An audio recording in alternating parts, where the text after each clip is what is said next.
Setelah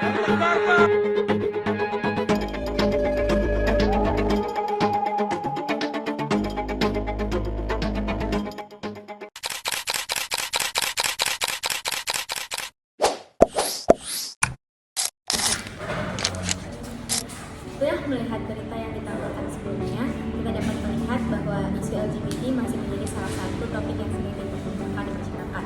Namun dalam pembahasan seksualitas, terdapat beberapa istilah yang sering dianggap sama, padahal sebenarnya berbeda. Istilah tersebut adalah orientasi seksual, identitas gender, dan perilaku seksual. Pemahaman mengenai perbedaan ketiga konsep ini penting agar kita tidak salah memahami berbagai fenomena yang terjadi di masyarakat. Orientasi seksual berkaitan dengan ketertarikan emosional maupun romantis seseorang terhadap orang lain.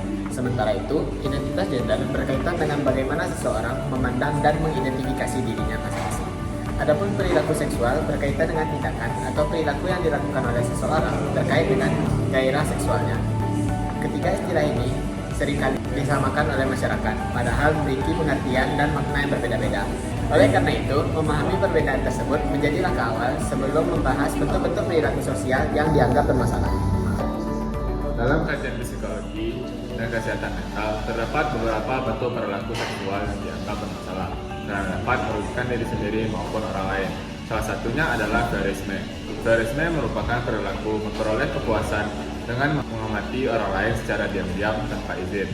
Ciri-cirinya antara lain rasa penasaran yang berlebihan terhadap kehidupan pribadi orang lain, kebiasaan mengintip, serta keinginan untuk mengetahui aktivitas seseorang tanpa sepengetahuan mereka. Perilaku ini dapat melanggar privasi dan membuat korban merasa tidak aman. Oleh karena itu, penting bagi setiap individu untuk menghormati privasi orang lain dan memahami batasan dalam kehidupan sosial. Bentuk berikutnya adalah eksibisionisme. Itu merupakan perilaku ketika seseorang memperlihatkan bagian tubuh pribadinya kepada orang lain demi memperoleh perhatian atau kepuasan tertentu. Beberapa cirinya adalah keinginan menjadi pusat perhatian, mencari reaksi dari orang lain, dan kesulitan mengendalikan dorongan tersebut. Perilaku ini dapat menimbulkan ketidaknyamanan, bahkan rasa takut bagi orang lain, sehingga dianggap melanggar norma sosial. Oleh karena itu, pengendalian diri dan bantuan profesional diperlukan apabila dorongan tersebut mulai mengganggu kehidupan sehari-hari. Selain itu, terdapat fetisme.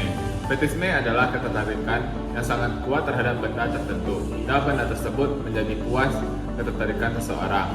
Pada beberapa kondisi, ketertarikan tersebut mungkin tidak menimbulkan masalah. Namun, apabila berkembang menjadi obses dan mulai mengganggu kehidupan sosial maupun aktivitas sehari-hari, maka kondisi tersebut perlu mendapatkan perhatian. Menjaga perkembangan aktivitas, memprioritaskan interaksi sosial, dan mencari bantuan profesional dapat menjadi langkah yang membantu mengatasi kondisi tersebut. Bentuk yang selanjutnya adalah hiperseksualitas. Hiperseksualitas merupakan kondisi ketika dorongan seksual menjadi sangat tinggi dan sulit ditingkatkan hingga mengganggu aktivitas sehari-hari. Seseorang yang mengalami kondisi ini dapat terus memikirkan aktivitas seksual dan mulai mengabaikan tanggung jawab lainnya. Kondisi ini dapat dipengaruhi oleh berbagai faktor, termasuk faktor psikologis maupun paparan media digital yang berlebihan.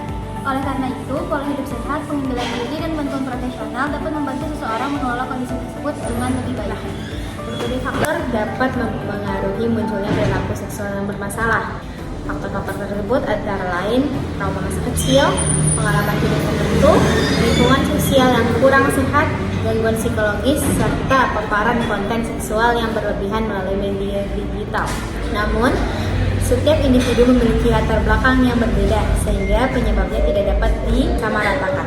Karena itu, penting untuk memahami bahwa setiap kasus memiliki kondisi dan faktor yang berbeda-beda. Dari pembahasan yang telah disampaikan sebelumnya, dapat disimpulkan bahwa orientasi seksual, identitas gender, dan perilaku seksual merupakan konsep yang jauh berbeda.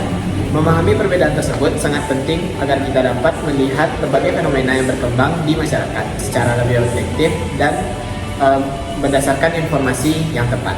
Selain itu, edukasi mengenai kesehatan mental, perilaku seksual, serta penghormatan terhadap hak-hak dan privasi orang lain juga perlu ditingkatkan di masyarakat awam. Dengan pemahaman yang baik, masyarakat dapat menyikapi berbagai isu yang berkembang secara lebih bijak dan juga bertanggung jawab. Terima kasih atas perhatian yang telah diberikan. Jika ada kata-kata yang salah, mohon dimaafkan. Sekian dari kami.